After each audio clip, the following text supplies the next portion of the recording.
Good morning, children. Today let me begin with the stages of life cycle in living organisms. So stages of life cycle. Stages of life cycle. In the living organisms, the stages are classified into three. That is one, it is the juvenile stage, or it is also called vegetative stage. Vegetative stage. And the second one is the maturity, or it is also called as reproductive phase. It is also called reproductive phase. And the third one is senescent. Senescence, or it is called aging. So these are the three stages in the life cycle of organism. Juvenile or vegetative stage. Juvenile, usually it is referred to the stage in the animals, and vegetative in the plants. So juvenile, it is a growth period. It is a growth period during which the organisms will grow. And here you will see in different organisms the growth period to attain the maturity is different. In some of the organisms it may take less time, in some it may take more time. That is about the growth period, or it is juvenile period. It is nothing but a growth period. So I am not writing heading every time. So just I wrote one. Now second, maturity or the reproductive stage. Reproductive stage, here the organisms will gain the maturity. During the growth period, physiological and physical changes will occur. Physical and physiological changes will occur. Physiological changes will occur in the organisms, and it will attain the maturity. When the organisms will attain the maturity, their body will become ready for the reproduction. In the plants, so in plants, reproductive phase is marked by the flower. Reproductive phase is marked by the flowering. When the plants will give the flower, it is understood that the plant is ready for the reproduction. You know that in the plants, the reproductive organ is the flower. So in the plants, we can classify the plants into three types, like seasonal flowering plants,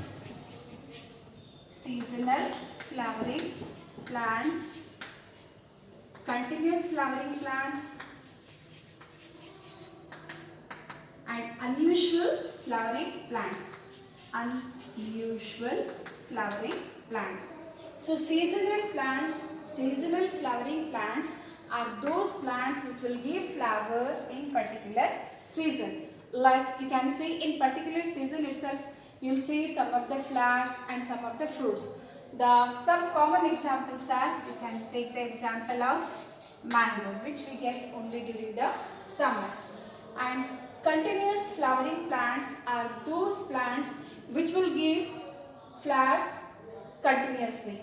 That is, we can take the tomato as an example. Only one example I took. So throughout the year, which vegetables and fruits you will get, those are called as continuous flowering plants. And in particular season, when you will get fruits and the flowers, that is called the seasonal flowering plants. Some of the plants will show unusual flowering. Some of the plants will show unusual flowering, like bamboo species.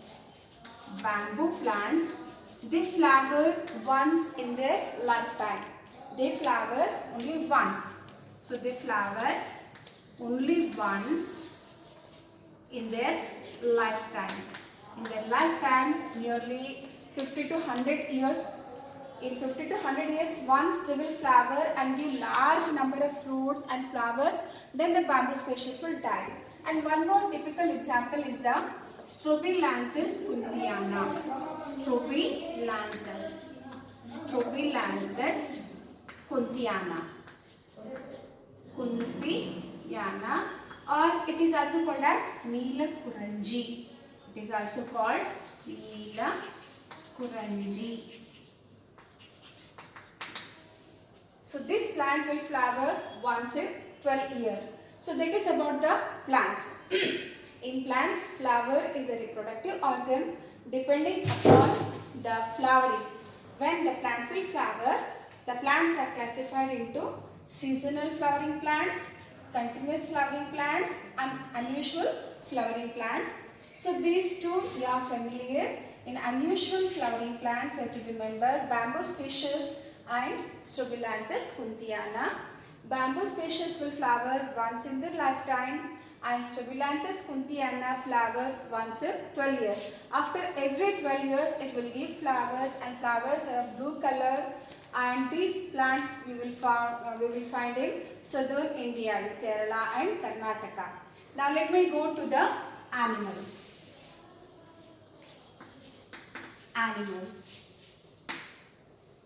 So in animals, the reproductive period is attained when the body will become mature and gain the capacity of formation of the gametes.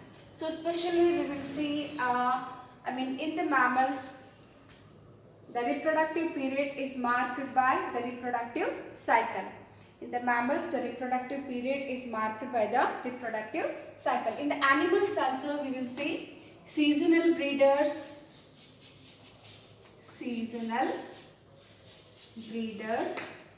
and continuous breeders. Seasonal breeders are those animals which will breed only during particular season. The familiar example for us is the frog, which will breed during monsoon, and some of the birds also seasonal. They also breed seasonally, but in captivity, the poultry, for example, poultry, we can make the birds to lay eggs throughout the year. And continuous breeders are those animals which will give throughout the year. They have the capacity of reproduction. So we can give the example of higher animals, especially we can give the example of mammals. They are the continuous breeders. So in primates, in non-primates,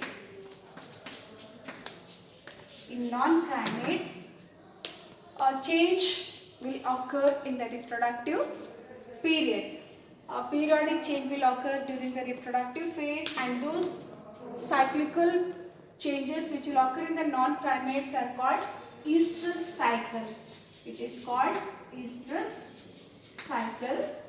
For example, we can give the example of cow, dogs, tiger, etc. And in the primates, the cyclical changes will occur in the female reproductive organs. That is called menstrual cycle. Those cyclical changes are called menstrual cycle. Here we can cite the examples of apes, monkeys and humans. Here we will see the menstrual cycle. So there is a little difference between estrus and the menstrual cycle. So in the non-primates, during the estrus cycle, we will see the heat period. It is also called estrus period. So estrus period. During the estrus period, the females will become receptive to the males. That is, only during this period the female is ready for the reproduction. So it is a receiving period. After this, the animal will passes through the anestrus period, or we can say rest period. So it is the receptive period. Receptive period where female is ready for the copulation, we can say. Female accepts male, ready for mating, or you can say copulation. So after this, it passes through a long rest period. After this,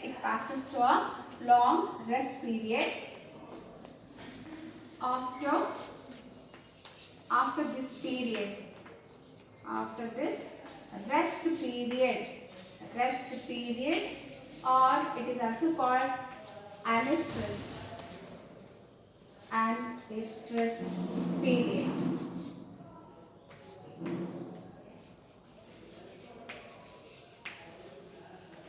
Well, during this period, the females will not accept the males. That is about the estrus cycle.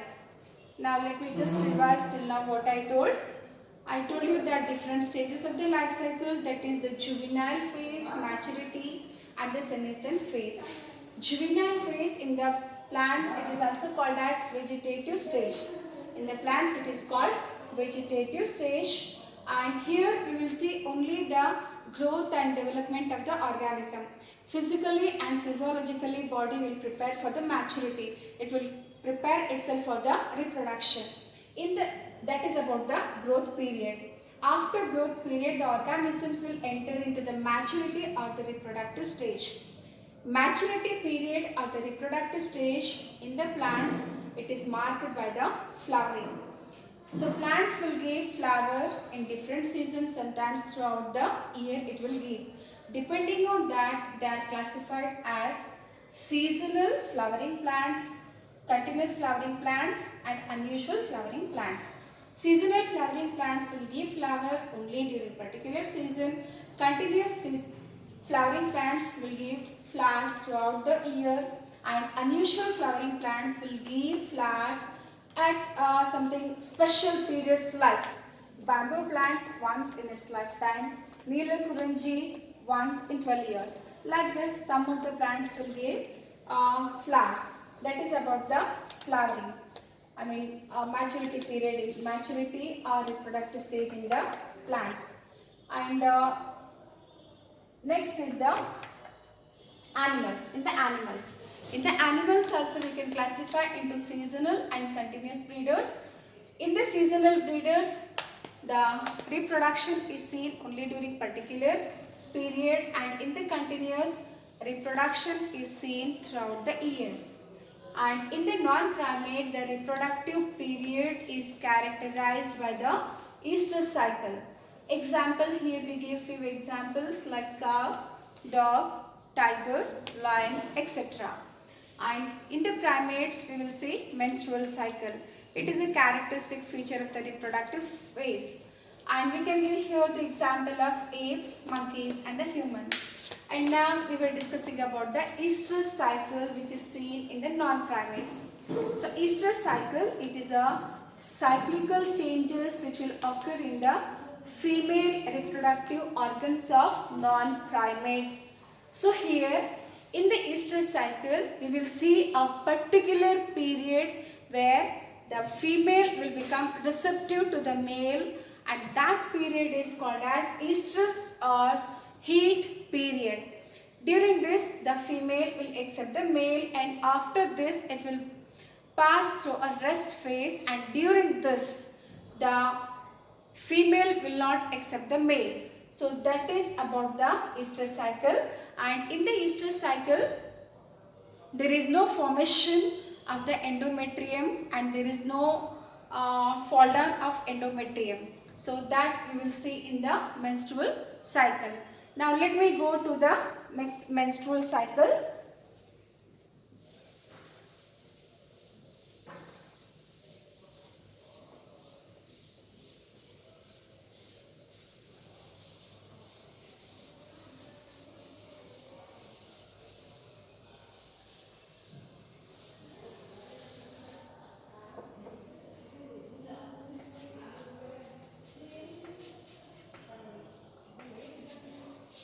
Menstrual cycle.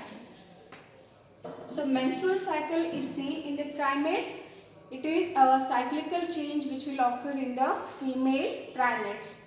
So here usually the primates are continuous breeders. Throughout the year they have got the capacity of breeding. So here no particular heat period or estrus period is there. But here the endometrium formation and falling down of the endometrium is there. That is the bleeding period is there. So that is about the menstrual cycle. in detail about the menstrual cycle we are going to read in the coming topic, that is human reproduction. Now let me go to the third stage, that is the senescence. Senescence phase, or which is also called as aging. So in the reproductive phase, the organisms will be very energetic and the physiology and physical health will be in a very good condition. As the age advances, the physical and the physiological capacity of the organism will go on decreasing. So its capacity of reproduction also go on decreasing. That is the physiological strength and physical strength. Physical and physiological strength.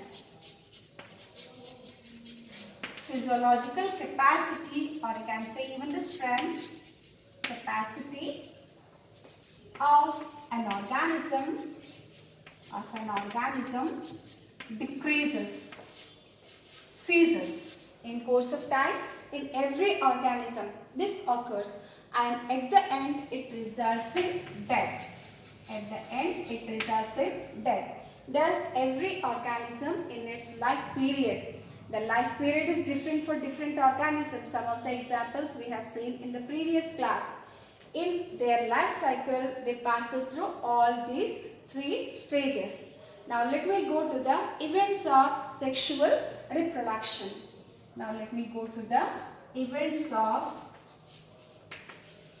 Sexual reproduction next.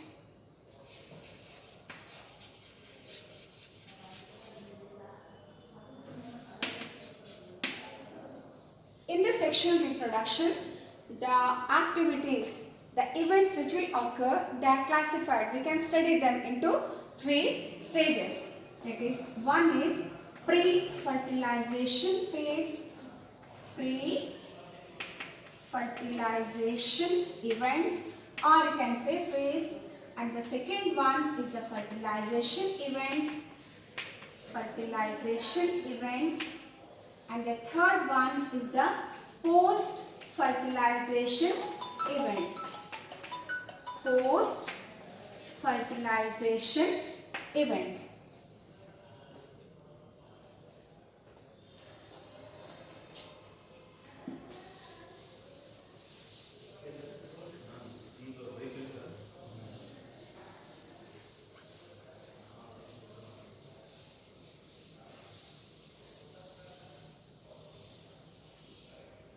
Now let me go to the pre-fertilization event. Period, before. So it includes all the events which will occur before fertilization. So here we will see two events, two sub-events, we can say.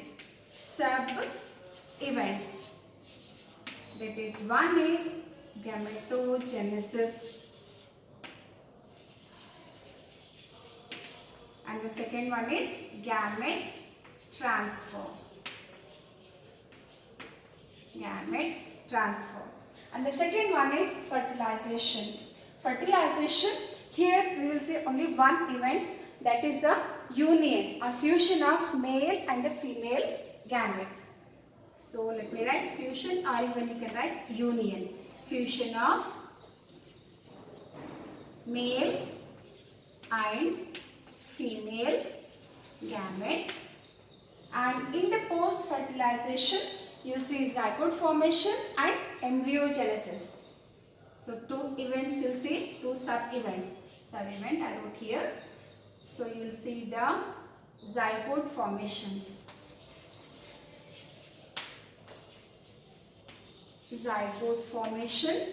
And embryo formation, or you can write embryogenesis.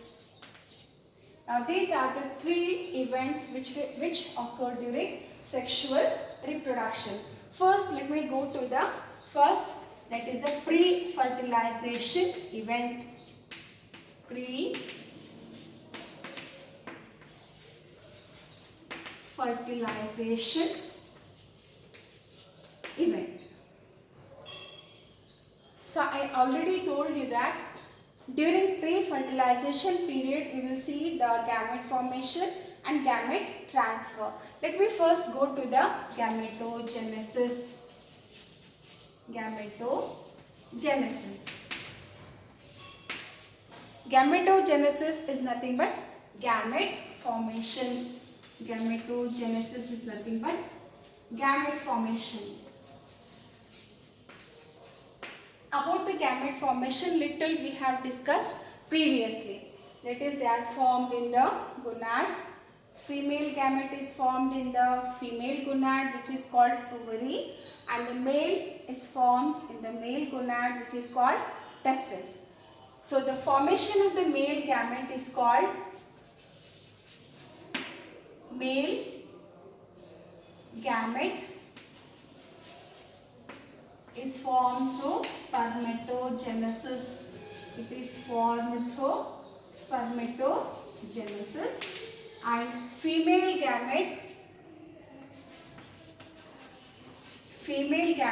is formed through oogenesis.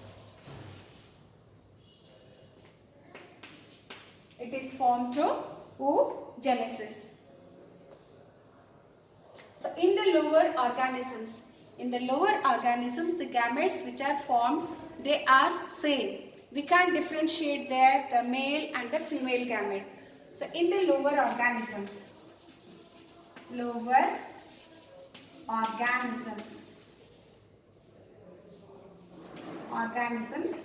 like algae, male and female gametes are same. So such gametes where male and female gametes can't be differentiated from each other, such gametes are called as isogametes.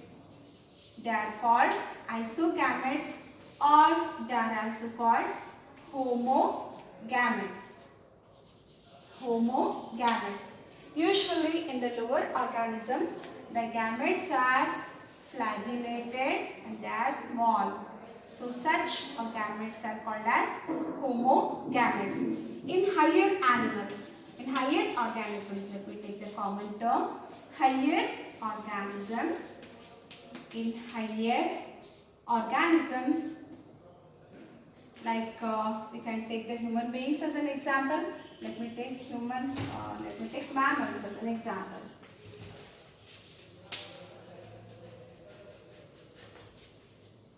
The gametes are different. The gametes can be identified male and female gamete. They are morphologically different. So such gametes are called as anisogametes. Or they are also called as heterogametes. So heterogametes, usually here the male gametes are smaller. So male gametes are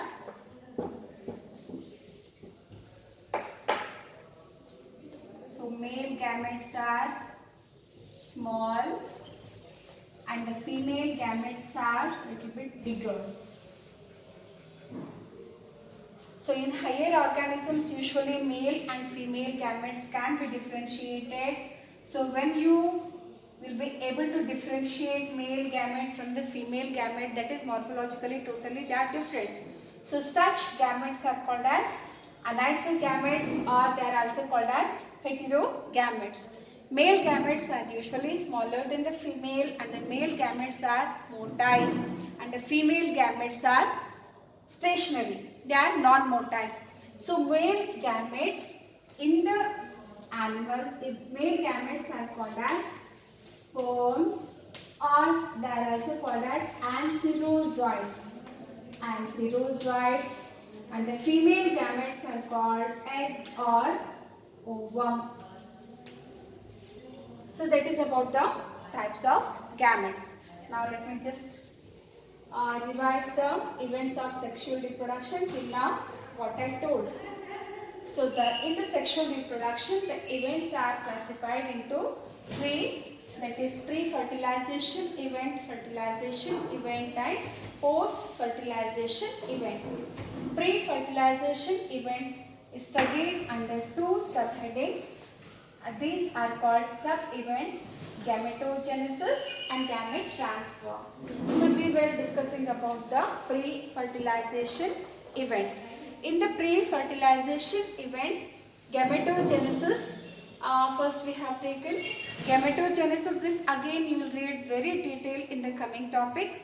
Gametogenesis is the gamete formation, and in the gamete formation there are two types, spermatogenesis and oogenesis. Spermatogenesis is a process of formation of male gamete.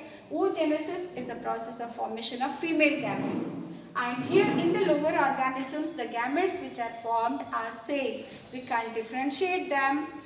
That is why they are called isogametes or homogametes. In the higher organisms, male and female gametes can be differentiated from each other. So they are called anisogametes or heterogametes. The male gametes are called spones or ankyrozoids, and the female gametes are called egg or the ovum. Now let me go to the fertilization event.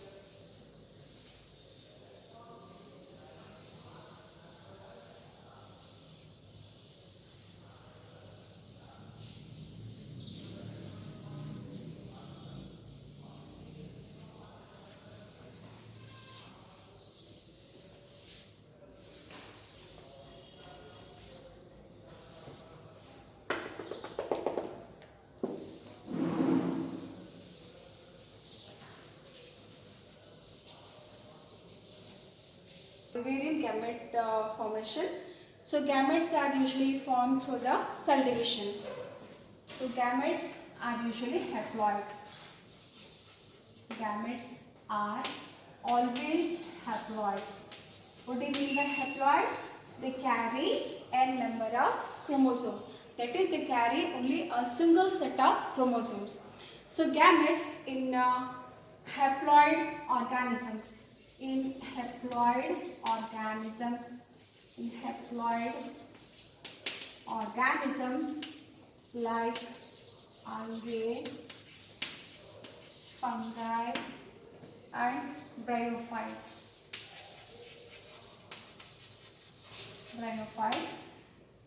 Gametes are formed through mitosis. Gamete formation is through mitosis. That is the gametes from the haploid organisms. Gametes are formed through the mitosis. And in the diploid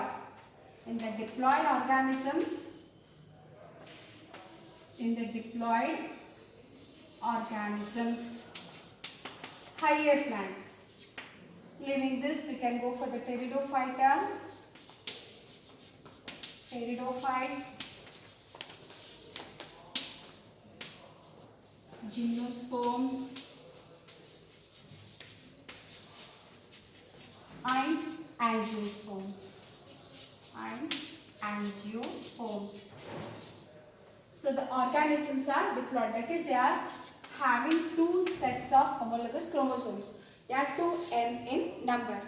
Chromosomes are represented twice. So the gamete formation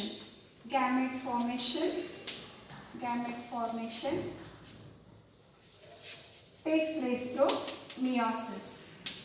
It will take place through meiosis. So in the haploid organisms, gametes are formed through the mitosis. That is, the gametes are haploid. And in the diploid organisms, gamete formation takes place through the meiosis. That is, 2n will get reduced to the n number. So here the zygote is diploid. So embryogenesis occurs through meiosis. First meiotic cell division will take place and then mitosis. And here in the diploid organisms, zygote will undergo mitotic cell division for the embryogenesis. That is about the cell division during the gamete formation. And in the diploid organisms, the gametogenesis will begin. It will take place from a specialized cells which are called gamete mother cell. Gamete mother cell. Gamete mother cell is also called as myocyte.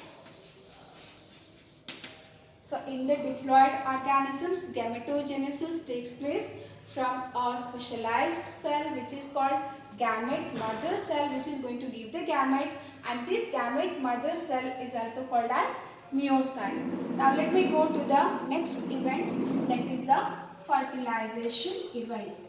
That is fertilization. So fertilization, synonymously it is also referred to as syngamy. It is also referred to as syngamy. So syngamy literally means fusion of male and female gametes, whereas fertilization means it is the event. It includes all the events which leads to the fusion of male and female gametes. So here we will study about the, so I did not say you about the transfer of gamete. So sorry, let me go to the transfer of gametes first and then to the fertilization. The second event, that is B, transfer of gametes. So it is also a sub-event of pre-fertilization event. So gametes, you now know that in the higher organisms, gametes are formed, the female reproductive organ will form the female gamete and the male reproductive organ will form the male gamete. For the fertilization, for the formation of the zygote, both the gamete must come together. So the gamete, the male gamete must get transferred to the female. So that we will study here in the transfer of gametes. So in the lower organisms like Bryophyta and Algae, lower organisms, lower plants, let me write, in the lower plants like algae and bryophyta. Algae and bryophytes. Water is the media. Water is the media.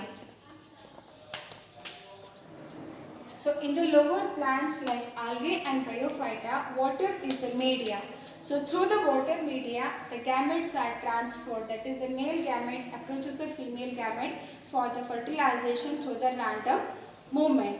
So the encounter of the male gamete to the female with the female will occur accidentally. That is in lower plants. So in higher plants,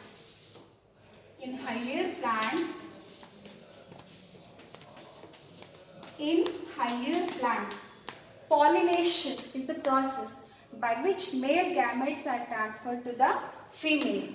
So pollination. So pollination, it is a process of transfer of male gamete to the stigma of female gamete, and this event in detail you will read in the sexual reproduction in flowering plants. Just here we will read a little. So in higher plants, the transfer of gametes will occur through the pollination. So in the unisexual and you can say cross-pollinated plants, cross-pollination. So we need a pollinating agent is involved. Pollinating agents are involved. The agents may be biotic or non-biotic. So in the abiotic, pollinating agents, wind and water are the common. In the biotic pollinating agents, insects, birds and certain animals will help in the transfer of the pollen grains from the male to the female. And in bisexual plants, or self-pollinating plants. Self-pollination. In bisexual and self-pollinating plants, pollination agents are not needed because the anther and the stigma, they are present very close together. No need of pollinating agents. No need of pollinating agents. Pollinating agents as stamen and stigma, or you can say androecium and gynoecium. They are present close together. They are very close together. So we can give the example of a pea plant. We can give the example of a pea plant or hibiscus plant, etc. This is about the pollination in plants. Now in the animals, in invertebrates, in the invertebrate,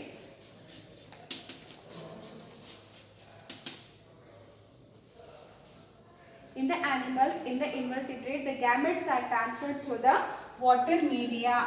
It is transferred through the water media.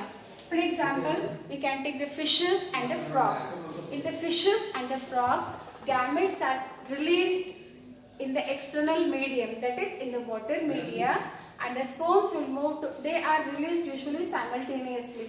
Little bit detail you have studied in the first year. That is the male gamete will approach the female gamete through the swimming and accidentally they collide with each other and the fertilization will occur. That is in the invertebrate. Let me give the example of frog with you are familiar and have studied in the first year. Now in the vertebrates, in the higher organisms, in the vertebrates, you will see the copulation. In the vertebrates, in the higher organisms, the gametes are brought together. That is, male gamete approaches the female gamete by an act, or you can say by a process called copulation, or which is also called as mating. So here, through the copulatory organ, the male gametes are deposited in the female reproductive organ, and from the place of deposition to the site of fertilization, the cilia which are present in the reproductive tract and the muscular movement of the reproductive organ will help in the transfer of the male gamete to the female gamete. So thus the gametes, that is the gametes which are produced in different organs, are transferred. They meet with each other through certain media. So this is about the transfer of gametes. Now let me just say in short, in the lower plants, water is the media for the transportation of the gametes, and in higher plants, pollination, that is pollinating agents are responsible for the transfer of the gametes. In the invertebrates, water is the media for the transfer of the gametes, and in the vertebrates, the copulation is responsible for the gamete deposition. So gamete transfer, let me write the higher vertebrates I wrote already. Let me write the reptiles, mammals as an example. Now let me go to the next event, that is fertilization.